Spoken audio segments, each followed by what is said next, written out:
Hello my dear students, welcome to IAS sure shot. मेरा नाम है मयूरी भागवानी और आज की डेट है 14 सितंबर।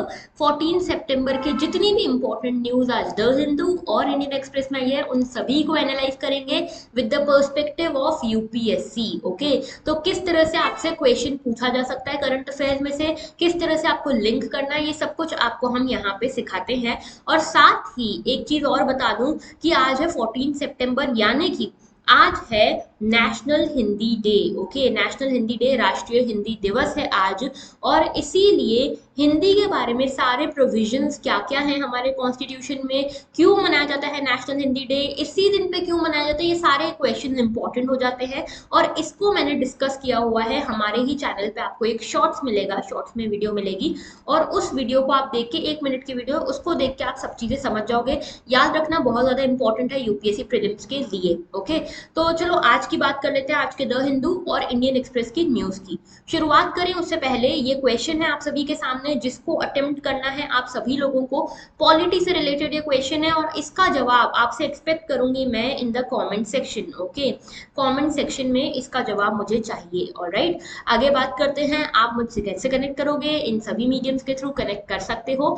साथ ही में ये वाला टेलीग्राम चैनल बिल्कुल ज्वाइन करना है, जरूर से ज्वाइन करना है, क्योंकि इसी पे मैं सारी अपडेट्स देती हूँ और सारा जो भी पीडीएफ वगैरह होती है वो पोस्ट करती हूँ। एक और अभी अपडेट आने वाली है आप लोगों के लिए, इस संडे या फिर अगले संडे में एक ऐसे का सेशन रखेंगे हम। ओके, तो उसमें अगर आप पार्टिसिपेट करना चाहते हो, उसकी सारी जानकारी चाहिए, अपडेट्स चाहिए, तो चैनल को ज्वाइन जरूर कर लेना। और दूसरा एक और ग्रुप है मयूरी भागवानी यूपीएससी के नाम से, ठीक है, मयूरी भागवानी यूपीएससी, इसको ज्वाइन कर लो अगर चाहते हो आंसर राइटिंग प्रैक्टिस करना। क्योंकि हमारे इस सेशन की खासियत ये है कि हम न्यूज एनालिसिस तो करते ही हैं यहाँ पे, साथ ही में एक क्वेश्चन आपको देती हूँ मैं मीन्स की प्रैक्टिस के लिए।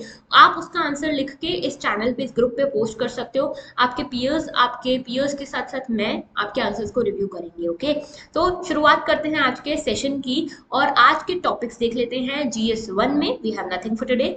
जीएस 2 में गवर्नेंस में से देखने वाले national list of essential medicine के बारे में। तो क्या है ये नेशनल लिस्ट, क्यों न्यूज में है, इसको देखेंगे।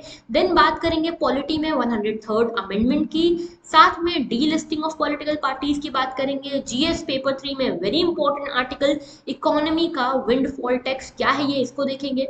एग्रीकल्चर में देखेंगे fall in the prices of natural rubber. And then GS 4 में बात करेंगे कॉग्निटिव डिसोनेंस की। Very very important topic for ethics. Okay, इसके ऊपर क्वेश्चन आ भी चुका है यूपीएससी मेंस एग्जामिनेशन में। कॉग्निटिव डिसोनेंस क्या है समझना जरूरी है। हमारी जो एथिक्स बैच वाली ग्रुप है उस पर मैंने अलग से ये आर्टिकल का स्क्रीनशॉट लेके भेजा भी है, क्योंकि बहुत ज्यादा इंपॉर्टेंट है। ओके, तो चलिए शुरू करते हैं। पहला आर्टिकल आज का देखते हैं, अंडरस्टैंडिंग विंडफॉल टैक्स। अब देखो ये विंडफॉल टैक्स क्या है, आसान सी भाषा में समझते हैं। ठीक है, मान लो कि ये आप एक आदमी हो और आपने, मान लो आपने एक पार्ले जी का पूरा कार्टन ले लिया। पार्ले जी बिस्किट होता है ना, पार्ले जी बिस्किट का आपने पूरा कार्टन ले लिया और आपने जब इसको लिया, ये 100 रुपए में आपको पड़ा। ठीक है, हाइपोथेटिकल सिचुएशन है। ओके, तो 100 रुपए में आपने ये कार्टन खरीदा। अब क्या हुआ, किसी भी रीजन के कारण आगे जब आप बेचने जा रहे हो उससे पहले ही इसके प्राइजेस बढ़ जाते हैं। जो चीज आपने 100 रुपए में ली थी अब उसके प्राइजेस हो गए हैं 150 रुपीज। 150 रुपीज इसका प्राइस हो गया। अब आपको, तो आपने सोचा था कि चलो 100 रुपए का मैंने खरीदा है, इसको 120 में बेचूंगा, लेकिन ये तो हो ही गया 150 रुपीज का। तो अब आप बोलोगे अगर 150 रुपीज इसका हो गया है प्राइस तो मैं 170 में बेचूंगा। ठीक है, लेकिन एक्चुअल में आपको कितने रुपए में पड़ा था? 100 रुपीज में। आपको गेन कितना होना था? 20 रुपीज, अगर आप 120 रुपीज में बेचते तो। लेकिन अभी क्योंकि आप 170 रुपीज में बेच रहे हो, अब आपको प्रॉफिट कितना हो रहा है? 70 रुपीज का।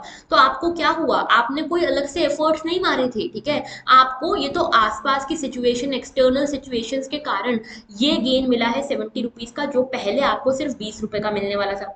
तो गवर्नमेंट ने कहा कि भाई तुमको जो ये 70 रुपीज का एक्स्ट्रा बेनिफिट, जो पहले 20 रुपीज का बेनिफिट होने वाला था, अब 70 रुपीज का हो रहा है, मतलब कुल मिला के 50 रुपए का जो एक्स्ट्रा बेनिफिट हुआ है उसमें तुम्हारे तो कोई एफर्ट्स नहीं है, वो तो एक्सटर्नल सिचुएशन के कारण हुआ है। और इसके चक्कर में कंज्यूमर के ऊपर बहुत बड़ी मार पड़ रही है। ठीक है, कंज्यूमर को बहुत ज्यादा यहाँ पे इन्फ्लेशन झेलना पड़ रहा है, और बहुत सारे दूसरे भी सेक्टर्स हैं जहाँ पे उनके पास पैसा नहीं है, फंडिंग नहीं है। तो हम क्या करेंगे, तुम्हें क्योंकि ये 50 रुपए का एक्स्ट्रा बेनिफिट हुआ है कुछ ना करके भी, तो इस 50 रुपए के ऊपर टैक्स लगाएंगे। तो ये जो एक्स्ट्रा प्रॉफिट हुआ है, जो इसके ऊपर टैक्स लगेगा ना, उसे कहेंगे विंडफॉल टैक्स।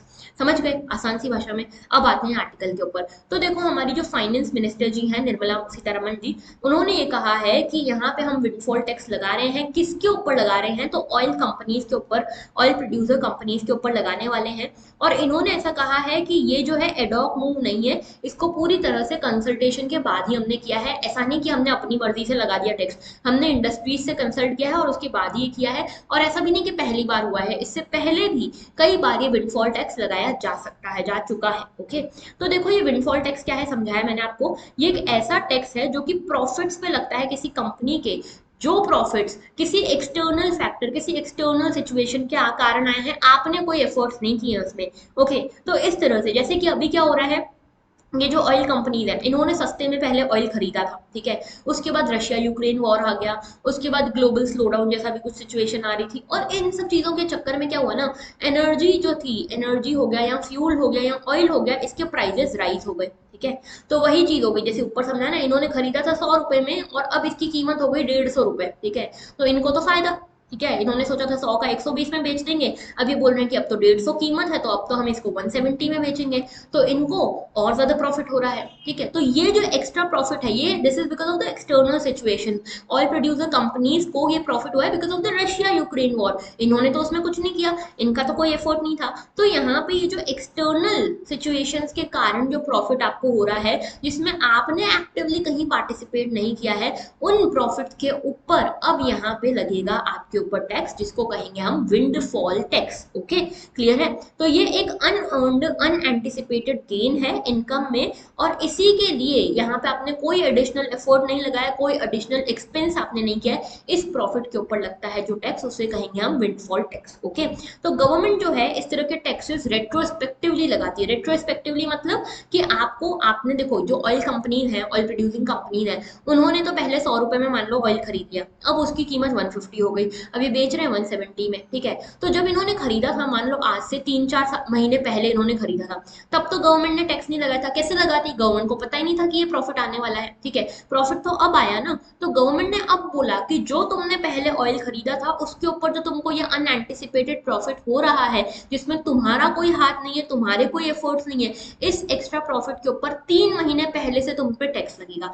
रेट्रोस्पेक्टिवली मतलब टाइम में पीछे जाके आप टैक्स लगा रहे हो, ठीक है। तो इस तरह का टैक्स यहाँ पे लग रहा है, और इसके कारण ऑयल मार्केट जो है उसमें थोड़ी बहुत फ्लक्चुएशन भी आपको देखने को मिल सकती है। ओके, तो यहाँ पे गवर्नमेंट का अपना पक्ष है और जो ऑयल प्रोड्यूसिंग कंपनीज है उनका अपना पक्ष है, दोनों का अपना अपना पक्ष है कि क्या सही क्या गलत। ओके, अच्छा अब देखो यहाँ पे गवर्नमेंट क्या कह रही है कि क्यों लगा रहे हैं भाई ये विंडफॉल टैक्स। तो पहली चीज गवर्नमेंट ने कहा कि यहाँ पे जो हाई प्राइस बेनिफिट्स हुए हैं प्रोड्यूसर्स को, उसका फायदा कुछ कुछ कंज्यूमर्स तक भी जाना चाहिए, रीडिस्ट्रीब्यूशन होना चाहिए।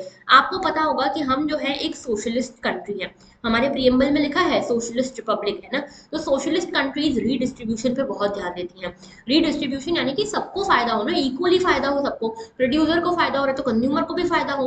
तो इसीलिए कंज्यूमर्स को भी यहाँ पे कुछ ना कुछ राहत मिल सके, तो कंज्यूमर्स को जैसे सब्सिडी मिल जाए कुछ ना कुछ, इस तरह से कंज्यूमर्स को भी बहुत ज्यादा नुकसान ना हो और सारा बर्डन जाके कंज्यूमर के सिर पे ना बैठ जाए, इसीलिए ये विंडफॉल टैक्स लगाया जा रहा है। इसके थ्रू हम सोशल वेलफेयर स्कीम्स को इम्प्लीमेंट करेंगे, ये कह रही है सरकार। और दूसरी चीज ये कि यहाँ पे रेवेन्यू भी थोड़ा बहुत जनरेट होगा गवर्नमेंट के लिए, जिसको अल्टीमेटली हम लोगों के भले के लिए, लोगों के वेलफेयर के लिए खर्च करेंगे। ओके, अब देखो सेंट्रल गवर्नमेंट ने ये कहा है कि 1 जुलाई को इन्होंने विंडफॉल प्रॉफिट टैक्स बोला था कि पर टन डोमेस्टिक क्रूड ऑयल जो है उसके ऊपर 23,000 के आसपास रुपए का आपको टैक्स देना पड़ेगा। तो ये डिपेंड करता है, अलग अलग टाइम्स पे अलग अलग रहा है। ओके, अभी क्यों लगा रही है कंट्रीज इस तरह का टैक्स, तो मैंने आपको बता दिया कि क्योंकि यहाँ पे शार्प इंक्रीज हुआ है ऑयल प्राइजेस में, गैस के प्राइजेस में, कोल के प्राइजेस में, रशिया यूक्रेन वॉर के चलते रिकवरी हो रही है पैंडेमिक के बाद से, और इसीलिए ग्लोबल प्राइजेस एकदम शूट कर रहे हैं, जिसमें किसी ने भी अपनी तरफ से कोई एफर्ट नहीं लगाया है। ओके, तो इसीलिए इन कंपनीज को जो बहुत ज्यादा प्रॉफिट हो रहा है उसको रीडिस्ट्रीब्यूट करने के लिए यहाँ पे काम हो रहा है, और इसमें कोशिश यही की जा रही है कि ये जो ग्रीड है वो कम हो। देखो बेसिकली यहाँ पे एथिकल एक कंसर्न भी आता है, इसको आप एथिक्स से भी जोड़ सकते हो। कैसे कि यहाँ पे आप कमा रहे हो, आप मेहनत कर रहे हो, आपने जो भी प्रोडक्शन किया उसको बेच रहे हो, जो भी हुआ आपकी किस्मत की, आपके हाथ में इतना बड़ा प्रॉफिट आ गया because of Russia Ukraine war या पेंडेमिक रिकवरी, लेकिन आपको इसके कारण लालची नहीं होना है, ग्रीडी नहीं होना है, और ऐसा नहीं कि आप यहाँ पे जो पुअरेस्ट लोग हैं पूरे वर्ल्ड के, जो सबसे ज्यादा वल्नरेबल सेक्टर है, उनके एक्सपेंस पर, उनके यहाँ पे जो वेलफेयर है, उनके जो इंटरेस्ट है, उनको स्टेक पे रख के अपना प्रॉफिट पूरा करो। This is not ethical, this is not moral. Okay, तो इसीलिए यहाँ पे बोला गया है कि ये इमोरल है कि जब एनर्जी कंपनी, जो बड़ी बड़ी एनर्जी कंपनीज हैं, वो यहाँ पे 100 बिलियन डॉलर तक का प्रॉफिट कमा रही हैं और इसका कुछ भी हिस्सा पुअर वल्नरेबल सेक्शंस के पास नहीं जा रहा। This is not moral. Okay, इसीलिए भी यहाँ पे ये विंडफॉल टैक्स लगाया जा रहा है। ऑलराइट, अभी देखो यहाँ पे ये भी बोला गया है कि डीजल पे, एयर टर्बाइन फ्यूल पे, इन सब पे भी लगाया जाएगा। ओके, और यहाँ पे जो यहाँ पे रशिया की ऑयल मेजर कंपनीज इंडिया में काम कर रही हैं, या फिर रिलायंस इंडस्ट्रीज हैं, वो भी इसके ऊपर, उनके ऊपर भी टैक्स लगाया जाएगा। ऑलराइट, अब देखो यहाँ पे क्या कहना है कि क्या इश्यूज हैं इस पूरे मुद्दे को लेकर, विंडफॉल टैक्स को लेकर, जो इंडस्ट्री सेक्टर है उनका क्या कहना है। तो देखो, एनालिस्ट ये कहते हैं कि जब आप इस तरह का टैक्स एकदम से ले आते हो ना, कि आपने अब 4-5 महीने हो गए प्रॉफिट आते हुए, अब आप बोल रहे हो कि आपको तो पिछले 4 महीने से टैक्स लगेगा, तो इस तरह से जब आप रेट्रोस्पेक्टिवली टैक्स लगाते हो तो बहुत अनसर्टनिटी क्रिएट हो जाती है मार्केट में, अनस्टेबिलिटी क्रिएट हो जाती है, और इसके चक्कर में लोग इन्वेस्ट नहीं करते फिर आपके मार्केट में। तो फॉरेन इन्वेस्टमेंट इसमें गिर सकती है। ओके, इन्वेस्टमेंट मार्केट में गिर सकती है because of such kind of unexpected events and unexpected policies. दूसरी चीज ये भी कही जाती है कि अगर आपको टैक्स लगाना ही है तो आप तो पहले ही लगा दो, ठीक है, या फिर आप पहले ही ऐसी पॉलिसी बना दो कि देखो भाई, अगर आगे ऐसा कुछ होता है तो तुम्हारे ऊपर इतना इतना टैक्स लगाया जाएगा, विंडफॉल टैक्स होगा। पहले से पॉलिसी आप बना दो, ठीक है, आपको नहीं पता है ना कि आगे जाके प्रॉफिट होने वाला है, आप पहले से गाइडलाइन दे दो कि हाँ, अगर होता है तो इतना टैक्स आपके ऊपर लगेगा। ओके, इसके अलावा देखो ये भी चीज कही जाती है कि हम कैसे डिटरमाइन करेंगे कितने प्रॉफिट पे कितना टैक्स लग रहा है, हम कैसे डिटरमाइन करेंगे। और ये भी तो एक इश्यू है ना कि क्या बड़ी कंपनीज ही सिर्फ टैक्स पे करेंगी, छोटी कंपनीज नहीं पे करेंगी, तो ये एक इनइक्वालिटी भी होगी। तो यहाँ पे इस तरह की जो चीजें हैं उनके ऊपर मेन डाउट खड़ा हो रहा है। और अभी यहाँ पे देखो बातचीत बातचीत यही हो रही है कि हो तो सबके लिए फिर रीडिस्ट्रीब्यूशन हो, नहीं तो सिर्फ बड़ी कंपनीज क्यों पे करें। तो ये पूरा मुद्दा है अबाउट द विंडफॉल टैक्स। इसको लेकर अभी इंडस्ट्री और गवर्नमेंट के बीच में एक टसल सी देखने को आपको मिल रही है। ओके, अब देखो विंडफॉल टैक्स के कुछ बेनिफिट्स देख लो। इससे क्या होगा, गवर्नमेंट का रेवेन्यू बढ़ेगा। दूसरा, यहाँ पे पब्लिक की जो सर्विसेज हैं, पब्लिक सर्विसेज हैं, उनके लिए फंडिंग बढ़ेगी, उनको बेनिफिट्स मिल पाएंगे सिटीजन्स को। तीसरी चीज है कि विंडफॉल गेन्स के कारण जो इंटरेस्ट बियरिंग कंज्यूमर हैं उनको रीपे कर पाएंगे, ठीक है। उसके अलावा invest the windfall proceeds in gold deposits, gold deposits में आप इसको अपना इन्वेस्ट कर सकते हो। ओके, अब आगे बात करते हैं नेक्स्ट इशू की। 103rd amendment was a fraud on constitution. किसने कहा है ये एक पिटीशन लगी सुप्रीम कोर्ट में जो ये कहती है कि जो ईडब्ल्यूएस क्राइटेरिया आया है ना, इकोनॉमिकली वीकर सेक्शन वाला, इकोनॉमिकली वीकर सेक्शन वाला जो रिजर्वेशन आया है 103rd अमेंडमेंट से, ये बिल्कुल फ्रॉड है। ये कौन कह रहा है, ये पिटिशनर कह रहे हैं सुप्रीम कोर्ट में जिन्होंने पिटीशन डाली है। सबसे पहले देखते हैं 103rd अमेंडमेंट है क्या। तो देखो ये जो है 103rd कॉन्स्टिट्यूशनल अमेंडमेंट, ये क्या है, एक इकोनॉमिक रिजर्वेशन है, यानी कि जो जनरल कैटेगरी से बिलोंग करने वाले लोग हैं उनको यहाँ पे 10% कोटा दिया गया है। किन लोगों के लिए, जनरल कैटेगरी से आप बिलोंग करते हो और आप इकोनॉमिकल सेक्शन पे, इकोनॉमिकल पैरामीटर पे वीक हो, ठीक है, समाज में इकोनॉमिकली वीकर सेक्शन से बिलोंग करते हो। तो इसके लिए आर्टिकल 15 और 16 में कुछ बदलाव किए गए। 15 क्लॉज 6 और 16 क्लॉज 6 जोड़ा गया, ठीक है। और इसके कारण ये कहा गया कि यहाँ पे उन लोगों का भी वेलफेयर हो पाए जो कि यहाँ पे SC ST या OBC कास्ट से तो बिलोंग नहीं करते लेकिन इकोनॉमिकली बहुत पुअर हैं। ओके, और यहाँ पे सेंटर और स्टेट दोनों ही इस तरह का रिजर्वेशन यहाँ पे लोगों को दे सकता है सोशो इकोनॉमिक बेसिस पे। ओके, समझ गए।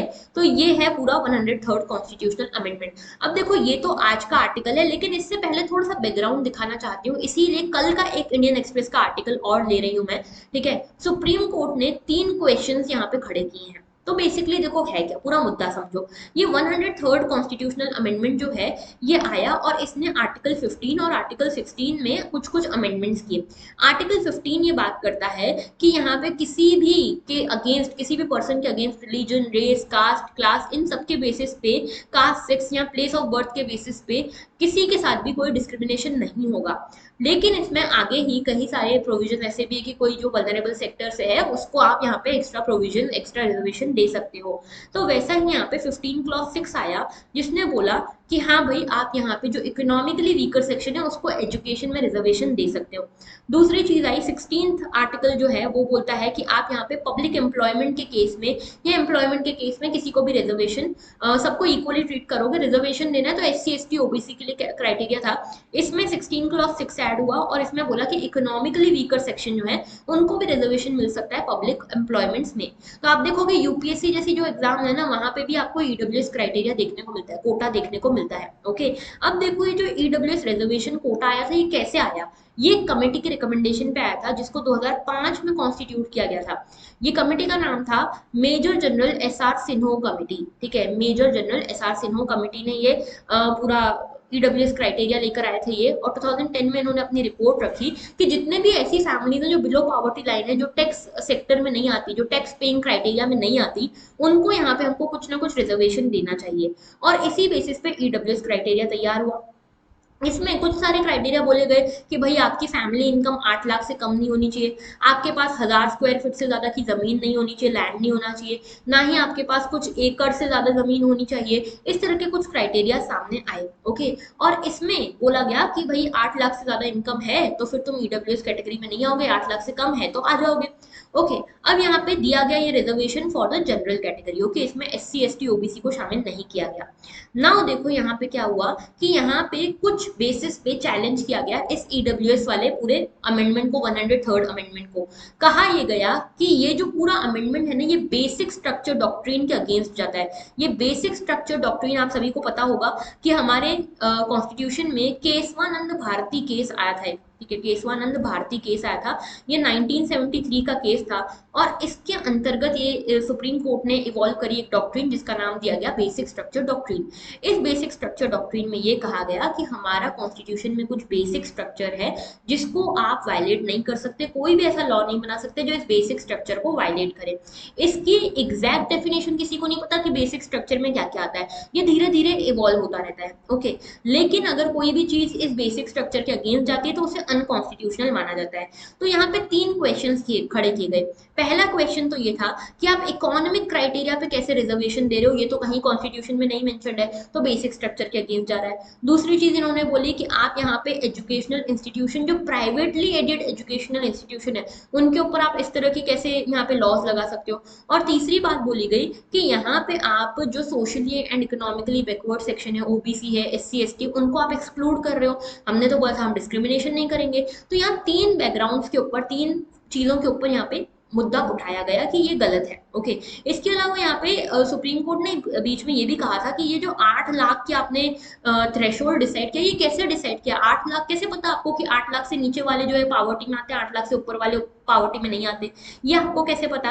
ठीक है, तो ये पूरा मुद्दा अभी चल रहा है। ओके, इसके साथ यहाँ पे देखो गवर्नमेंट क्या कह रही है। गवर्नमेंट ने कहा है कि देखो भाई ऐसा नहीं है, आर्टिकल 46 जो है ये हमारी डीपीएसपी में आता है, directive principle of state policy में आता है। और 46 आर्टिकल ये कहता है कि स्टेट की रिस्पॉन्सिबिलिटी बनती है कि जो भी लोग ऐसे हैं जो इकोनॉमिकली वीकर सेक्शन से आते हैं उनके इंटरेस्ट के लिए गवर्नमेंट काम करे, स्टेट काम करे। ओके, पहली चीज ये कही गई। दूसरी चीज ये कही गई कि यहाँ पे जो कॉन्स्टिट्यूशन है, कॉन्स्टिट्यूशनल अमेंडमेंट हम लेकर आए हैं और अमेंडमेंट के कारण ही तो हमने कॉन्स्टिट्यूशन में कुछ अमेंडमेंट्स लाए हैं, मतलब बेसिकली चेंज ही तो लाया है हमने कॉन्स्टिट्यूशन में, कोई गलत तरीके से तो नहीं लाए हैं। अब यहाँ पे इंदिरा साहनी केस भी एक आता है। जो पिटिशनर है उन्होंने कहा कि इंदिरा साहनी केस था 1992 का। इंदिरा साहनी केस ये बोलता है कि जितना रिजर्वेशन देना है दो, लेकिन 50% से ज्यादा आपका रिजर्वेशन नहीं होना चाहिए। अब भाई हमारा S C S T OBC मिला के ही 50% हो जाता है, ये 10% अगर आप ईडब्ल्यूएस का मिला लेते हो तो 60% रिजर्वेशन हमारे देश में दिया जा रहा है अभी। तो यहाँ पे इंदिरा साहनी केस का वायलेशन हो रहा है। ये इंदिरा साहनी केस में बोला गया था कि 50% आप दोगे रिजर्वेशन, अभी आप 60% रिजर्वेशन दे रहे हो, तो ये भी गलत है। इसमें गवर्नमेंट बोलती है कि नहीं भाई ऐसा नहीं है, यहाँ पे आप इंदिरा साहनी केस का हवाला दे रहे हो, हम यहाँ पे हवाला दे रहे हैं अशोक कुमार ठाकुर केस का, जो ये बोलता है कि ओबीसी के लिए 27% देना ना दे दो। क्यों? क्योंकि ये इकोनॉमिक बेसिस पे, सोशो इकोनॉमिक बेसिस पे वहां पे भी दिया गया है, तो अगर हम यहाँ पे इकोनॉमिक बेसिस पे दे रहे हैं रिजर्वेशन तो इसमें क्या गलती है? ठीक है, तो यहाँ पे आर्ग्यूमेंट समझना दोनों साइड के। नाउ आज के आर्टिकल पे आते हैं। आज के आर्टिकल में बहुत अच्छे अच्छे पॉइंट्स यहाँ पे लिखे हैं, इसलिए मैंने अलग से लिया है ये आर्टिकल। ठीक है, तो यहाँ पे पिटिशनर ये कहते हैं कि रिजर्वेशन को आप एक पावर्टी एलिवेशन स्कीम जैसे यूज नहीं कर सकते। वेरी इंपॉर्टेंट पॉइंट, ओके, कि आप रिजर्वेशन को पावर्टी एलिवेशन प्रोग्राम की तरह यूज नहीं कर सकते। सोशो इकोनॉमिक जो क्लासेस हैं, सोशो एजुकेशनल क्लासेस हैं, उनके लिए आपको अगर यहाँ पे जो भी पीछे पिछड़ी क्लासेस हैं उनको अगर आपको आगे लाना है तो इनके लिए काम करो, इनके लिए स्कीम्स बनाओ, इनको रिजर्वेशन क्यों दे रहे हो आप? ठीक है, तो ये मुद्दा है। दूसरी चीज ये कि यहाँ पे जो रिजर्वेशन है, रिजर्वेशन स्ट्रक्चरल इनइक्वालिटी को एड्रेस करता है। ठीक है, रिजर्वेशन जो है स्ट्रक्चरल इनइक्वालिटी को एड्रेस करता है। इसको आप अपने आप को अमीर बनाने के लिए यूज नहीं कर सकते, फाइनेंशियली वेल ऑफ करने के लिए यूज नहीं कर सकते। तीसरी चीज ये कि यहाँ पे जो रिजर्वेशन मिलता है वो मिलता है for the empowerment to the classes of people. ठीक है, जो हिस्टोरिकली बैकवर्ड क्लासेस हैं उनको अगर आप यहाँ पे एम्पावर करना चाहते हो उनको रिजर्वेशन देते हो, उन्हें रिजर्वेशन नहीं देते जो यहाँ पे सिर्फ इकोनॉमिक बेसिस पे पीछे है। ठीक है, इसके अलावा यहाँ पे ये भी कहा गया है कि पावर्टी जो है, पावर्टी कई सारे कारणों से हो सकती है। कुछ तो हो सकती है जेन्युइनली कि बैकवर्ड हो, ठीक है, बैकवर्ड क्लास से आप बिलोंग करते हो, कास्ट से बिलोंग करते हो, या हिस्टोरिकल बेसिस पे पावर्टी आ ही रही हो। लेकिन कई बार क्या होता है कि आप अपने गलत चॉइसेस के कारण, गलत डिसीजंस के कारण पावर्टी में आ जाते हो। जैसे कि आपने सट्टे में पैसा लगा दिया, गैम्बलिंग में पैसा लगा दिया, या गलत मिसयूज किया आपने पैसे का, तो भी तो आप पावर्टी के क्राइटेरिया में आ सकते हो ना। तो आपने तो यहाँ पे गलत काम किया है, लेकिन आपको फिर भी अगर ये रिजर्वेशन मिल रहा है तो ये तो एक मॉरल हजार्ड हो गया कि भाई तुम जितना पैसा वेस्ट करना है करो, जितना सट्टेबाजी करनी करो, लेकिन फिर भी हम तुम्हें रिजर्वेशन देंगे। तो ये एक मॉरल हजार्ड भी हो सकता है। ओके, और ये एक ऐसा भी तरीका हो सकता है जिसमें आप अगर फाइनेंशियली इनकेपेबल हो तो आपको जल्दी जल्दी सोशल मोबिलिटी चाहिए, इसलिए आप इसको मिसयूज कर रहे हो।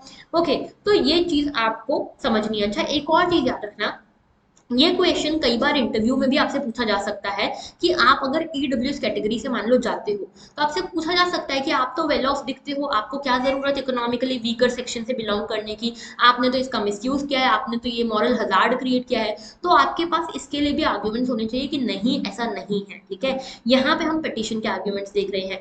इसके अलावा जो यहाँ पे पार्लियामेंट है, पार्लियामेंट के ऊपर भी आरोप लगाया गया कि पार्लियामेंट जानती थी कि ऐसा कोई क्राइटेरिया है ही नहीं कॉन्स्टिट्यूशन में कि इकोनॉमिकली वीकर सेक्शन को आप रिजर्वेशन दे दो, लेकिन फिर भी पार्लियामेंट ऐसा लॉ लेकर आई। और ये जो है ये गलत लॉ है, ये पॉपुलिस्ट लॉ है, पॉपुलिस्ट मेजर है, जनता को सिर्फ खुश करने का एक मेजर है। और यहाँ पे फॉल्सली प्रोजेक्ट किया गया है कि ये एक अमेंडमेंट है, एक्चुअल में ये ऐसा कोई अमेंडमेंट बनता ही नहीं है। ठीक है, इसके अलावा यहाँ पे ये भी है कि आप किसी को भी ऐसे कैसे रिजर्वेशन दे सकते हो, उससे आप पूछ रहे हो कि आप गरीब हो, वो बोलेगा हाँ मैं गरीब हूँ, तो सेल्फ डिक्लेरेशन के बेसिस पे आप कैसे यहाँ पे रिजर्वेशन दे सकते हो? ठीक है, हर कोई बोलेगा हम भी गरीब है, हम भी गरीब है। ठीक है, तो आप क्या सबको रिजर्वेशन देते फिरोगे? तो ये भी एक इशू है। और ये जानना इंपॉर्टेंट है कि 8 लाख का भी आपने क्राइटेरिया बनाया है, लगभग सिर्फ 5% टोटल पॉपुलेशन है हमारे देश की जो टैक्स बेस में आती है, जो टैक्स भरती है। ठीक है, रिटर्न तो बहुत लोग फाइल करते हैं, लेकिन टैक्स भरने वाले जो लोग हैं सिर्फ 5% लोग हैं। यानी कि मेजोरिटी 95% जो लोग हैं जो टैक्स भरते हैं या टैक्स आईटीआर फाइल करते हैं, वो ये बोलते हैं कि हमारी फाइनल जो एनुअल इनकम है वो 5 लाख से कम है। तो ऐसे तो 95% जनता आपकी रिजर्वेशन में आ जाएगी, तो मतलब क्या रहा ऐसे रिजर्वेशन का जब सभी लोग इस क्राइटेरिया में आ रहे हैं तो। ठीक है, इसके अलावा देखो यहाँ पे कुछ नंबर्स भी बताए गए हैं। जैसे कि यहाँ पे बताया गया कि लगभग 93% of the people of India जो है उनकी फैमिली इनकम पर मंथ 25,000 रुपए से कम है। ठीक है, 25,000 रुपए पर मंथ हुआ मतलब कितना हो गया पूरा इसका? लगभग 3 लाख रुपए। ठीक है, तो लगभग 3 लाख रुपए आपकी एनुअल इनकम है, मतलब तो आप पक्के से इसके अंतर्गत आ रहे हो। ठीक है, लेकिन याद रखना कि इसके ये तो 93% जनता हुई ना, इसके अलावा जो बाकी जनता बची, मेजोरिटी जनता, वो आती है 25,000 टू 66,000 रुपीज पर मंथ पे। यानी कि 3 से 8 लाख रुपए के बीच में जो जनता आती है, जो एनुअली फैमिली इनकम इतनी है 3 से 8 लाख वाली, वो भी इसमें आ जाएगी। तो इसका मतलब क्या रहा ईडब्ल्यूएस का, ये पूरे सेक्शन का, ये समझ में नहीं आ रहा, ये कह रहे हैं पिटिशनर। ओके, तो यहाँ पे कोई डेमोग्राफिक स्टडी भी इसके लिए नहीं कंडक्ट की गई थी, पिटिशनर का ये कहना है। कुल मिला के पिटिशनर ने ये कहा है कि जो 103rd कॉन्स्टिट्यूशनल अमेंडमेंट है पूरी तरह से फ्रॉड हुआ है कॉन्स्टिट्यूशन के ऊपर। अब इसके बारे में जो बात करनी है, अब सुप्रीम कोर्ट बताएगी कि उन्हें क्या लगता है। ठीक है, तो यहाँ पे सुप्रीम कोर्ट जो है, सुप्रीम कोर्ट के कॉन्स्टिट्यूशनल बेंच के सामने ये पूरा मुद्दा रखा गया है। अभी देखो सबकी दलीलें आएंगी, हमको ध्यान रखना है कि पॉइंट्स क्या क्या अच्छे हैं, क्या सही है, क्या गलत है, सब चीजें ध्यान रखनी है। ओके, आगे बात करते हैं नेक्स्ट इशू की। Election commission D list 86 parties deems 253 inactive. तो इलेक्शन कमीशन जो है ये पार्टीज को रिकॉग्निशन देती है। जो भी पार्टी, जैसे मान लो आपको पॉलिटिकल पार्टी बनानी है तो आपको क्या करना चाहिए, आपको रजिस्टर करना चाहिए इलेक्शन कमीशन के अंतर्गत कि भैया हमने एक पॉलिटिकल पार्टी बनाई है। आप रजिस्टर नहीं भी करोगे तो भी चलेगा, लेकिन रजिस्टर कर दोगे तो आपको एक्स्ट्रा बेनिफिट्स मिलेंगे। लाइक फॉर एग्जाम्पल, आपको अगर सिंबल चाहिए बाद में जब इलेक्शन लड़ोगे तो सिंबल की जरूरत लगेगी ना, इलेक्टोरल सिंबल, तो उनको पहले प्रेफरेंस दी जाएगी जो कि रजिस्टर्ड है। ठीक है, तो ऐसा होता है। ठीक है, तो यहाँ पे रजिस्टर करने का काम होता है इलेक्शन कमीशन का। याद रखना, इलेक्शन कमीशन रजिस्टर तो कर सकता है पॉलिटिकल पार्टीज को, लेकिन डी रजिस्टर नहीं कर सकता, डी रजिस्टर नहीं कर सकता, इसीलिए डी लिस्टिंग हुई है। तो यहाँ पे देखा गया है कि कई सारी पॉलिटिकल पार्टीज ने रजिस्टर तो कर लिया था, लगभग 250 से ज्यादा पॉलिटिकल पार्टीज ऐसी थी जो इनएक्टिव पड़ी है, कभी कोई इलेक्शन नहीं लड़ा, कुछ नहीं है इनका। ठीक है, और ऐसे लगभग 86 पॉलिटिकल पार्टीज देखने को मिली जिनका कोई नामो निशान दिख ही नहीं रहा, फिजिकल तौर पे कोई ऑफिस वगैरह हो, कुछ भी नहीं दिख रहा। ठीक है, तो इसीलिए यहाँ पे डी लिस्टिंग हुई है, बहुत सारी पार्टीज की डी लिस्टिंग हुई है। लगभग 86 पार्टीज ऐसी पाई गई है कि जो एग्जिस्ट ही नहीं करती, नॉन एग्जिस्टेंट, ऑफिस में जाकर चेक किया कोई ऑफिस ही नहीं है। ठीक है, तो इस तरह से यहाँ पे डी लिस्टिंग और यहाँ पे सब चीजें हुई है, इलेक्शन कमीशन ने की है। तो इसके बारे में जान लेते हैं। आर्टिकल 324 ये कहता है कि इंडियन कॉन्स्टिट्यूशन का आर्टिकल 324 ये कहता है कि इलेक्शन कमीशन ऑफ इंडिया जो है, इनके पास अथॉरिटी है कि ये पॉलिटिकल पार्टीज को रजिस्टर कर सकती हैं। इसके साथ सेक्शन 29A जो है रिप्रेजेंटेशन ऑफ पीपल्स एक्ट का, इसमें प्रॉपर्ली दिया हुआ है कि किस तरह से रजिस्ट्रेशन प्रोसीजर होगा।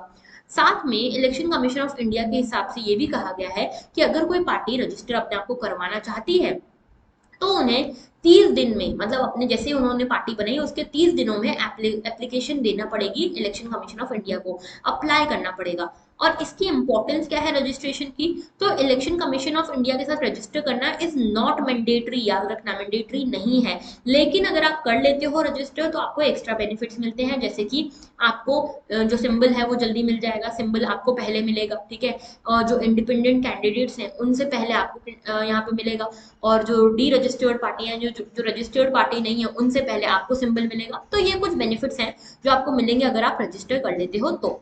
नेक्स्ट देखो, सेक्शन 13A जो है इनकम टैक्स एक्ट का, वो भी कहता है कि रजिस्टर्ड पॉलिटिकल पार्टीज को यहाँ पे इनकम टैक्स में एग्जेम्पशन मिल सकता है अगर वो रजिस्ट्रेशन करा लेती हैं तो। दूसरी चीज ये कि यहाँ पे आपको रिकॉग्नाइज भी किया जाएगा आगे। तो याद रखना, एक होती है रजिस्टर्ड पार्टी, यानी कि आपको रजिस्टर कर दिया है इलेक्शन कमीशन ऑफ इंडिया ने। दूसरी होती है रिकॉग्नाइज, यानी कि आपने इतनी अच्छे यहाँ पे लेवल पे आ गए हो कि अब आप स्टेट लेवल या नेशनल लेवल की पार्टी बन गए हो, तो कुछ क्राइटेरिया होते हैं, उस बेसिस पे आपको रिकॉग्नाइज किया जाता है।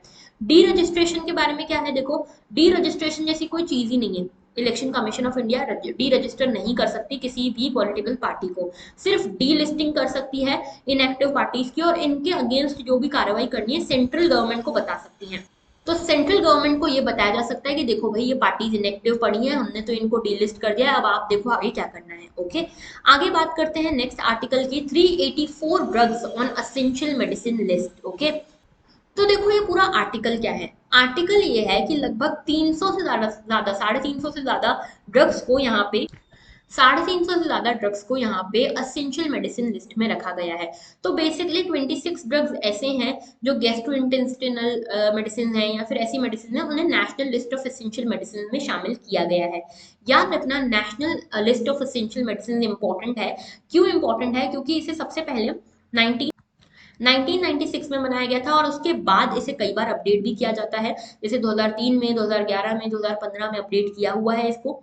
इसमें हेल्थ मिनिस्ट्री ये कहती है कि जो भी ड्रग्स हमने अभी यहाँ से डिलीट किए ना national list of essential medicine से, वो ऐसे ड्रग्स हैं या तो जो बैन हो चुके थे, या तो जिसके और अच्छे वर्जन अब हमारे पास हैं, तो उसको हमने इंक्लूड कर दिया, पुराने वाले जो वर्जन है उनको हटा दिया है। ओके, इसके साथ देखो जो ड्रग्स हैं इसमें कई सारे और भी ड्रग्स को शामिल किया गया है, जैसे कुछ ड्रग्स ऐसे हैं जिनके ऊपर अभी भी पेटेंट लगता है, जैसे कि यहाँ पे जो ड्रग रेजिस्टेंट टीबी है उसके ड्रग्स हो गए, एचआईवी के ड्रग्स, हेपेटाइटिस सी के ड्रग्स जो है उन्हें भी शामिल किया गया है। साथ में कोविड को लेकर कोई भी अभी तक ड्रग यहाँ पे शामिल नहीं किया गया है। एक और चीज याद रखना कि ये असेंशियल मेडिसिन की जो लिस्ट है उसमें आने से होता क्या है, इन ड्रग्स के ऊपर नेशनल फार्मास्यूटिकल प्राइसिंग अथॉरिटी यहाँ पे काम करती है। और ये नेशनल फार्मास्यूटिकल प्राइसिंग अथॉरिटी जो है, ये आपके जो ड्रग्स हैं जो इस लिस्ट में आते हैं उनके प्राइजेस के ऊपर कैप लगा देती है कि इससे ज्यादा आप इसके प्राइजेस नहीं रख सकते। क्यों? क्योंकि ये असेंशियल ड्रग्स हैं, ये ऐसी मेडिसिन हैं, जो ड्रग्स ऐसे ड्रग्स हैं जो कि एचआईवी, कैंसर, डायबिटीज, इस तरह के बड़े बड़े जो डिसीजेज हैं उनके लिए यूज होते हैं। ठीक है, तो इसीलिए यहाँ पे इनके ऊपर प्राइस कैप लगाया जाता है। ओके, और दूसरी चीज ये कि यहाँ पे जो ड्रग्स हैं इनको शेड्यूल कैटेगरी में शामिल किया जाता है। शेड्यूल कैटेगरी में आ गए मतलब इनके प्राइजेस को national pharmaceutical pricing authority decide करेगा। ओके, इसको क्यों किया जाता है यहाँ पे, बेसिकली इसका मुद्दा यह है कि सभी लोग यहाँ पे अफोर्ड कर सकें ऐसे ड्रग्स को, सेफ्टी के लिए, कॉस्ट के लिए, अफोर्डेबिलिटी के लिए यहाँ पे इसको लाया जाता है national list of essential medicine को। ओके, इसमें देखो यहाँ पे ये भी रिकमेंड किया गया है कि जो national list for essential medicine है, ये हर 2-3 साल में रिवाइज होनी चाहिए। अभी 7 साल के बाद रिवाइज हुई है, जो कि बहुत बड़ी बात है। तो हर 2-3 साल में इसको रिवाइज करना चाहिए। साथ ही में जो पेटेंटेड मेडिसिन है उनको भी ज्यादा से ज्यादा लाने की कोशिश करनी चाहिए, उनके ऊपर से पेटेंट जितना हो सके धीरे धीरे करके रिमूव हो, तभी यहाँ पे अफोर्डेबल बन पाएंगे। ओके, एक इशू ये बताया जा रहा है कि जो ये पूरा national list for essential medicine है, इसमें कैंसर का कोई भी इंपॉर्टेंट ड्रग अभी तक शामिल नहीं है, ये एक बड़ा इशू है। ओके, ऑलराइट, तो ये था हमारा important article about this national list of essential medicine. इसके बारे में देख लो, यहाँ पे डब्ल्यूएचओ बोलती है कि असेंशियल मेडिसिन बहुत ज्यादा इंपॉर्टेंट है, ये वो मेडिसिन होंगी जो प्रायोरिटी हेल्थ केयर नीड्स में आती हैं। ओके, और ministry of health and family welfare इस तरह की जो national list of essential medicine है इसको बनाती है, और यहाँ पे उन ड्रग्स को इसमें शामिल किया जाता है जिसकी डिसीज प्रेवलेंस ज्यादा होती है, जिसकी एफिकेसी, जिन ड्रग्स की एफिकेसी, सेफ्टी सबसे ज्यादा जरूरी है कॉस्ट इफेक्टिवनेस लाने के लिए। ओके, और इसके ऊपर क्या किया जाता है, यहाँ पे डोसेज फॉर्म्स बनाए जाते हैं कि कोई ऐसे ही ना ले ले इन ड्रग्स को। ठीक है, तो प्रॉपर डोसेज फॉर्म्स बनाए जाते हैं, इनकी कॉस्ट के ऊपर कैप लगाई जाती है, ये सब चीजें की जाती है so that everyone can afford it. Okay, आगे बात कर लेते हैं। नेक्स्ट इशू है the fall in natural rubber prices in India. तो इंडिया में नेचुरल रबर जो है इसके प्राइसेस गिरते जा रहे हैं, क्यों गिर रहे हैं इसके बारे में देखेंगे। लेकिन देखो नेचुरल रबर प्रोड्यूस कहाँ कहाँ पे होता है, ये इंपॉर्टेंट है। तो देखो, एक तो साउथ इंडिया, यहाँ पे देखो तमिलनाडु, केरला, कर्नाटक वाला जो रीजन है यहाँ पे, और ये पूरा नॉर्थ ईस्ट इंडिया में रबर प्रोड्यूस होता है। ओके, अब कहाँ कहाँ पे होता है, यानी कि कैसी कैसी कंडीशन जरूरी है। तो नेचुरल रबर जो है ये एक पॉलीमर है आइसोप्रीन का। ठीक है, ये ऑर्गेनिक कंपाउंड है, और ये पॉलीमर है, ये मेनली ट्रॉपिकल ट्रीज से नेचुरल रबर निकलता है, और इसमें भी एक स्पेसिफिक ट्री है जिसके यहाँ से निकलता है, जिसका नाम है हेविया ब्रेसिलेनिस। ओके, कल्टीवेशन जो होती है रबर ट्रीज की कहाँ पे होती है, कैसे सॉइल में होती है, तो देखो वेल वेदर्ड सॉइल्स जो होते हैं, वेल ड्रेन्ड सॉइल्स जो होते हैं, जैसे कि जो यहाँ पे लेटेराइटिक सॉइल है, एलुवियल सॉइल है, सेडिमेंट्री सॉइल है, या नॉन लेटेराइटिक रेड सॉइल है, इन पे जनरली ये ट्रीज ज्यादा होती हैं। प्रेसिपिटेशन कैसा चाहिए, कम से कम 100 रेनी डेज होने चाहिए एक साल में, और temperature range 20 to 34 degree Celsius तक हो सकती है। ह्यूमिडिटी भी ज्यादा चाहिए, देखो यहाँ पे लगभग 80% ह्यूमिडिटी रहनी चाहिए, लगभग 2000 घंटे सनशाइन के होने चाहिए पूरे साल में, और यहाँ पे कोई बहुत ज्यादा स्ट्रॉन्ग विंड्स नहीं होनी चाहिए। ओके, ये इंपॉर्टेंट है, एग्रीकल्चर के पर्सपेक्टिव से क्वेश्चन आ सकता है प्रीलिम्स में इसका। ओके, नेक्स्ट आर्टिकल जो है ये देखो, अच्छा इसी का आर्टिकल, इसी में और बात करें कि क्यों गिर रहे हैं प्राइजेस। तो देखो यहाँ पे देखा जा रहा है कि जो नेचुरल रबर है उसके प्राइजेस कंटिन्यूसली गिर रहे हैं, पहले 150 हुआ करता था, 120 हो गया है। ठीक है, तो ये प्राइजेस गिर रहे हैं, इसके कारण जो पूरा जो रबर फेडरेशन है, रबर बनाने वाले जो लोगों की फेडरेशन है, वो सब यहाँ पे स्ट्राइक कर रहे हैं, बोल रहे हैं गवर्नमेंट को कि गवर्नमेंट को कुछ करना चाहिए इसके लिए। गिर क्यों रहे हैं प्राइजेस, देखो गिरने का कारण पहला है, चाइना की जो डिमांड है रबर को लेकर वो बहुत गिर गई है। यूरोप में एनर्जी क्राइसिस चल रहा है, तो यूरोप में भी ये जो रबर की डिमांड है बहुत गिर गई है। ओके, इसके साथ अभी हमारे देश में इंपोर्ट भी बहुत ज्यादा हो रहा है रबर का, इसीलिए डोमेस्टिक रबर की डिमांड ही नहीं है, तो प्राइजेस तो गिरेंगे ही ना।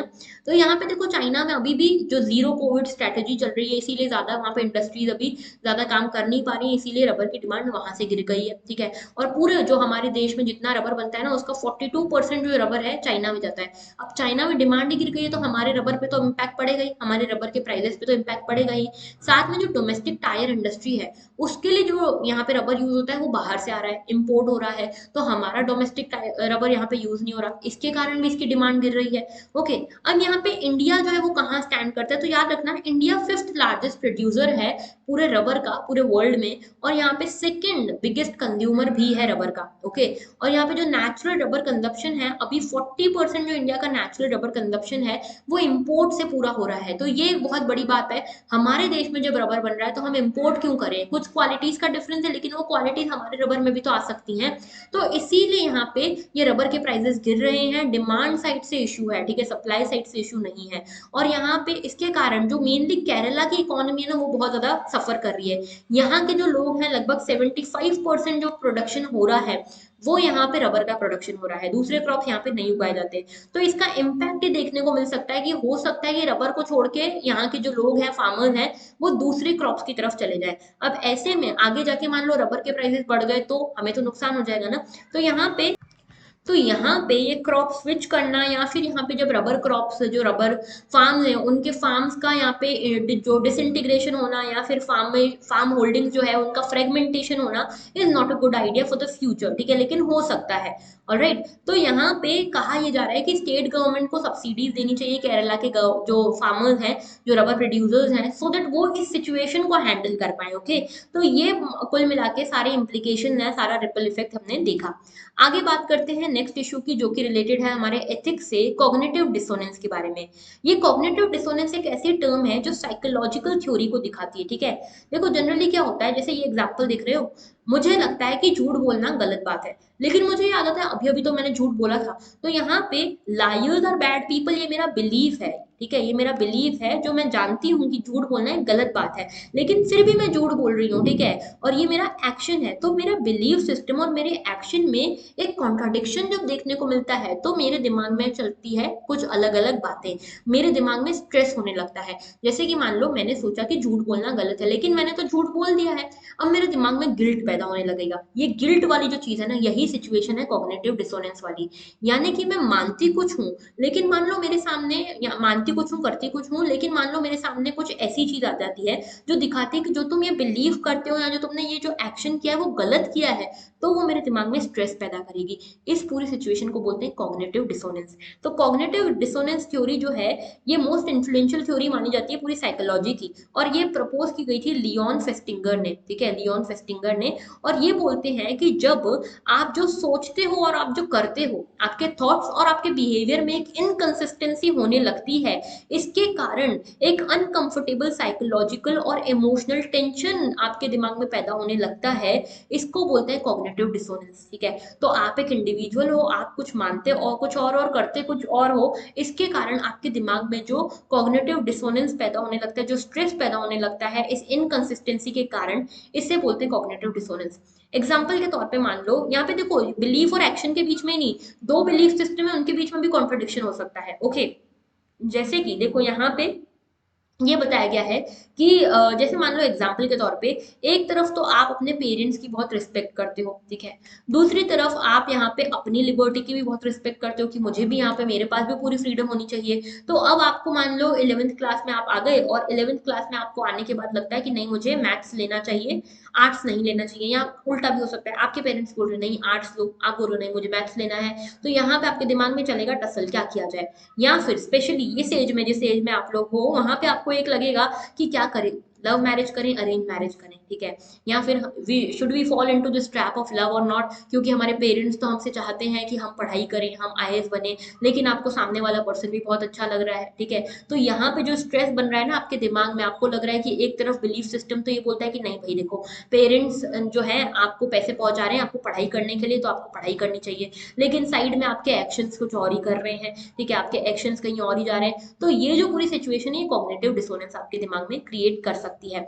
तो देखो कॉग्निटिव डिसोनेंस क्या होता है, sometimes people hold a core belief that is very strong. आपके दिमाग में कोई बिलीफ है जो बहुत स्ट्रांग है, लेकिन मान लो उसी के अगेंस्ट मैं आपके सामने एविडेंस लाके रख दूं कि देखो भाई ऐसा है, जो तुम सोचते हो वैसा नहीं है, ऐसा है, इसका प्रूफ ये है। तो अगर मैंने आपके सामने इस तरह का कोई एविडेंस लाके रख दिया जो आपके बिलीफ सिस्टम को आपको क्वेश्चन करना पड़े, ऐसी सिचुएशन आ गई, आप यहाँ पे जब अपने बिलीफ सिस्टम को क्वेश्चन करते हो ना, ये काफी अनकंफर्टेबल सिचुएशन बन जाती है आपके लिए। ओके, एकदम एक्सट्रीमली अनकंफर्टेबल सिचुएशन है, और यही कॉग्निटिव डिसोनेंस है। ओके, क्योंकि यहाँ पे अब आप कोशिश करोगे कि आप उसको जस्टिफाई करने की कोशिश करोगे कि नहीं नहीं ऐसा नहीं है, मैं जानती हूँ कि ऐसा नहीं है, ऐसा नहीं हो सकता, ठीक है, आप उसको जस्टिफाई करने की कोशिश करोगे, या फिर उसको रैशनलाइज करने की कोशिश करोगे, या फिर अपने थॉट्स को बदल लोगे, यही अंत हो सकता है।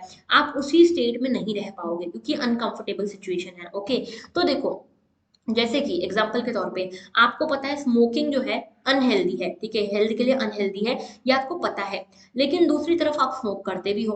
अब ये जो दोनों चीजें हैं आपके दिमाग में एक अनप्लीजेंट टेंशन जैसी सिचुएशन बना रही हैं कि आपको पता है मुझे स्मोकिंग नहीं करनी चाहिए, लेकिन मैं अपने आप को रोक नहीं पा रही, स्मोकिंग कर रही हूँ। तो ऐसे में दो सिचुएशन है। पहली सिचुएशन तो ये कि मैं बोलूँ कि नहीं, आज से मैं स्मोकिंग नहीं करूंगी, स्मोकिंग बहुत गलत है, तो मैंने क्या किया, अपना एक्शन चेंज कर लिया, एक्शन को चेंज कर लिया। या फिर मैं अपने थॉट्स को चेंज कर लूँ, मैं ये बोल लूँ कि ऐसा कहीं स्टडी में पाया थोड़ी गया है कि सच में सिगरेट्स यहाँ पे अनहेल्दी होती हैं, या सिगरेट्स के कारण सच में लंग कैंसर हो जाए, ऐसा कहीं फाइनल थोड़ी कंक्लूजन आया है, तो ठीक है चलने दो। तो क्या करूंगी मैं, या तो अपने थॉट्स को चेंज कर लूँ, या तो अपने एक्शंस को चेंज कर लूँ, ठीक है। ये जनरली होता है, लोग जनरली अपने यहाँ पे थॉट्स को चेंज कर लेते हैं rather then changing their actions. Okay, तो ये पूरी सिचुएशन अभी ऐसी होती है। अब देखो यहाँ पे भी एक सिचुएशन बताई गई है, यहाँ पे जो फेस्टिंगर हैं जिन्होंने ये थ्योरी बताई थी कॉग्निटिव डिसोनेंस की, वो कहते हैं कि दो तीन सॉल्यूशन है। जब आप ऐसी स्ट्रेस वाली सिचुएशन फेस करते हो तो दो तीन सॉल्यूशन है कि आपको अगर ये खत्म करना है कॉग्निटिव डिसोनेंस, तो या तो आप अपने थॉट्स को चेंज कर लो जैसे अभी हमने देखा, या तो आप अपने एक्शंस को, बिहेवियर को चेंज कर लो, या तो आप दोनों को एडजस्ट करो, ठीक है। आप अपने आप को मॉडिफाई करो और अपनी इनकंसिस्टेंसी को पहचानो और उसे फेस करो, जो कि बहुत रेयर होता है। आप अपनी इनकंसिस्टेंसी नहीं पहचान पाते, नहीं यहाँ पे उसको फेस कर पाते। तो एक एग्जांपल यहाँ पे दिया गया है कि मान लो एक आप पर्सन हो एक्स, आप किसी एक पर्टिकुलर पॉलिटिकल पार्टी पे बहुत विश्वास करते हो, ये पॉलिटिकल पार्टी है एबीसी। ओके, आप बोलते हो कि यही पॉलिटिकल पार्टी है जो चेंज लाएगी दुनिया में, ठीक है, हमारे देश में एम्प्लॉयमेंट लाएगी।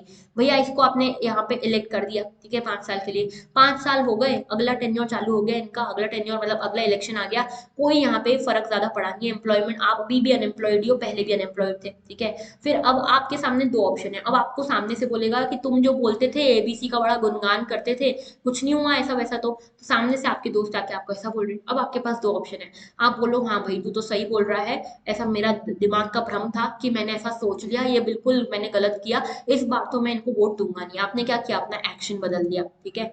या फिर दूसरा ऑप्शन हो सकता है कि आप अपने थॉट्स बदल लो, आपको अगर सामने से ऐसा कोई बोल रहा है ना कि देखो तुम्हारी एबीसी पार्टी ने तो कुछ नहीं किया, कुछ नहीं उखाड़ पाए, तो आप उनको बताओ कैसे नहीं उखाड़ पाए। मेरे आसपास के लोग हैं, आसपास के दोस्त हैं, उन्होंने समोसे की रेडी लगा ली है, कोड़ों की रेडी लगा ली है, ठीक है, तो कहाँ है भाई अनएम्प्लॉयमेंट, वो तो अपनी अपनी चॉइस पे डिपेंड करता है, इस तरह से। तो आपने अपने थॉट्स को समझा लिया, ठीक है, ये हो सकता है। या फिर आप फेस करो कि हाँ मैंने जो सोचा था उस टाइम ऐसा सोचा था, मैंने इन बेसिस पे सोचा था, इन फैक्ट्स के ऊपर सोचा था कि एबीसी पार्टी चेंज लाएगी, लेकिन नहीं लाई एक्चुअल में। क्वेश्चन करो अपने बिलीफ को। ये जो लास्ट ऑप्शन होता है ना बिलीफ को क्वेश्चन करने वाला, ये बहुत डिफिकल्ट होता है, बहुत रेयर होता है, तो लोग जनरली ये नहीं करते, पहले दो ऑप्शन में से चूज कर लेते हैं। और उसमें भी आसान ऑप्शन ये होता है कि जो आप पहले कंसिडर करके चल रहे थे उसी के साथ आप खड़े रहो, उसके लिए जस्टिफिकेशन आड़े टेढ़े कहीं से भी ढूंढ लाओ, ठीक है। तो ये पूरी बात है। नाउ देखो लोग क्या है, लोग इनकंसिस्टेंसीज नहीं चाहते, लोग कंसिस्टेंसी ढूंढते हैं अपने बिलीफ में, अपने परसेप्शन में।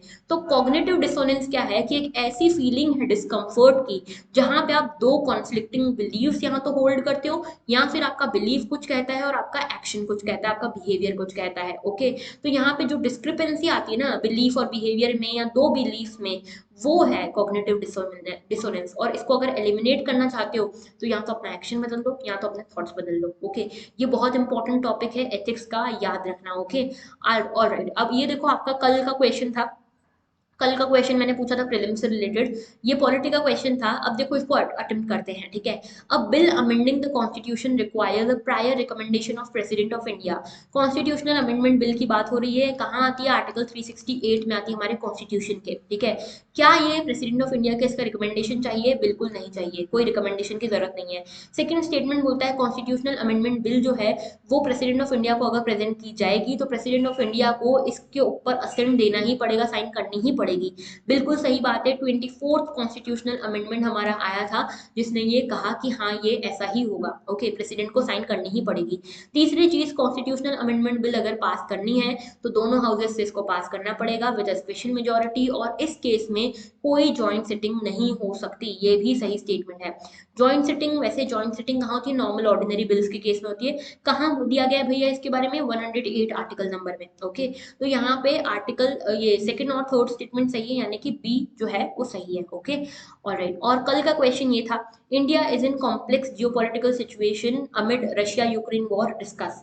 तो मैं आपको इसका बता देती हूँ कैसे आपको स्ट्रक्चरिंग करनी चाहिए थी। स्ट्रक्चरिंग में देखो क्या करना है कि आपको इसके एग्जांपल्स देने पड़ेंगे। सबसे पहले आप यहाँ पे रशिया यूक्रेन वॉर को थोड़ा सा इंट्रोडक्शन में बता सकते हो कि क्या रिसेंट सिचुएशन चल रही है, क्या कॉन्टेक्स्ट है, ठीक है। इंट्रोडक्शन में आप रशिया यूक्रेन वॉर के बारे में थोड़ा बहुत बता सकते हो, इसका बैकग्राउंड बता सकते हो कि क्या अल्टीमेटली कॉज है। उसके बाद बॉडी में आओ और बताओ कि किस तरह से इंडिया के इंटरेस्ट के ऊपर इम्पैक्ट पड़ रहा है। क्या इंडिया का पॉजिटिव यहाँ पे पोजीशन है रशिया यूक्रेन वॉर को लेकर, और क्या नेगेटिव इम्पैक्ट पड़ रहा है। पॉजिटिव इम्पैक्ट जियो इकोनॉमिकली है जनरली, ठीक है। कैसे? क्योंकि यहाँ पे हमको सस्ता ऑयल मिल रहा है रशिया से। लेकिन कुछ इम्पैक्ट्स ऐसे नेगेटिव भी हैं जियो इकोनॉमिकली, जैसे कि हमारे ऊपर काटसा ना लग जाए, हमें कंटिन्यूसली इसका खतरा लगा रहता है, ठीक है। और हम काफी ज्यादा रशिया के साथ अपना ट्रेड नहीं बढ़ा पा रहे हैं, हम अलग अलग रास्ते ढूंढ रहे हैं, वॉस्त्रो अकाउंट वगैरह खुलवा रहे हैं। तो ये सारी चीजें जियो इकोनॉमिकली, जियो पॉलिटिकली बताओ कि भैया हम फंस गए हैं। क्वाड है एक साइड पे, दूसरी साइड पे एससीओ है, तीसरी साइड पे नाटो भी है, ठीक है। चौथे साइड पे G7 भी है, G7 और G20 भी है। तो क्या किया जाए, ठीक है। तो इन सब के बीच में फंस गए हैं, एक साइड पे यूएस वाला ब्लॉक है, एक साइड पे रशिया चाइना वाला ब्लॉक है, क्या किया जाए। तो ये बताओगे और अल्टीमेटली कंक्लूजन दोगे, जैसे कि कल हमने जो एडिटोरियल पढ़ा था उसमें G20 एक रास्ता बन सकता है। तो वही चीज आपके कंक्लूजन में आएगी, वे फॉरवर्ड में आएगी कि G20 के थ्रू हम ऐसे कुछ चेंजेस कर सकते हैं, ऐसे कुछ बातों पे, मुद्दों पे बात कर सकते हैं जिसके थ्रू जो डिवाइड क्रिएट हुआ है ना इन दोनों ब्लॉक्स के बीच में वो कम हो सके और मेन मुद्दों की तरफ हमारा ध्यान जा सके, ओके। तो ये हम इस तरह से हमको स्ट्रक्चरिंग करनी थी। अब आज का क्वेश्चन ये है, 103rd constitutional amendment was passed to provide reservation in education and employment to economically disadvantaged section of the society. Discuss the impacts and concern surrounding this act. ये आपको 250 वर्ड्स में लिखना है। आज जो पूरा आर्टिकल, दो आर्टिकल डिस्कस किए ना 103rd कॉन्स्टिट्यूशनल अमेंडमेंट से रिलेटेड, इससे रिलेटेड ये क्वेश्चन है। आई बी होपिंग कि मुझे आपके आंसर्स देखने को मिले टेलीग्राम ग्रुप पे, ओके। और that was all for today. Thank you for watching. और अगर लेक्चर अच्छा लगा है तो लाइक करना मत भूलना, कमेंट करना अपने आंसर्स मत भूलना, और शेयर करना भी मत भूलना अपने दोस्तों के साथ। सब्सक्राइब करा नहीं है अभी तक तो कर लेना। एंड एक और इन्फॉर्मेशन है कि ऐसे से रिलेटेड मैं अभी एक सेशन लाने वाली हूँ, इधर इस संडे या फिर अगले संडे, बता दिया जाएगा, इसलिए टेलीग्राम ग्रुप जरूर से ज्वाइन कर लेना, ओके। तो that was all for today. Thank you for watching and have a very good day.